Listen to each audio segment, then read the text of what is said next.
Islam Party held a press conference in connection with the arrest of its members and behavior towards them in jails.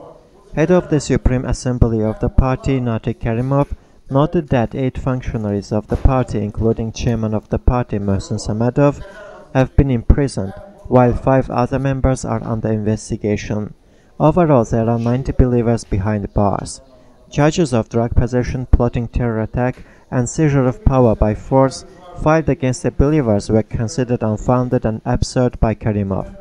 Karimov also noted that arrested head of Astara city branch of the party, Ruhollah Akhundzada, is face-to-face with death. On May 10th, Akhundzada was placed in the medical center of the penitentiary service with serious heart problems.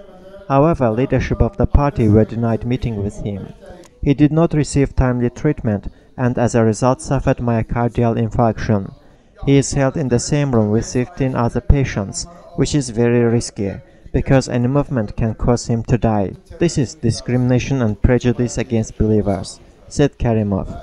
Deputy chairman of Islam Party Akif Haydarli said that Ruhollah Akhundzada has a great influence on people, and his death can undermine stability in the country. He therefore called for his release. Acting chairman of the party, Elchin Manafov, suggested appealing to President Ilham Aliyev and to hold protests if it does not give desired result.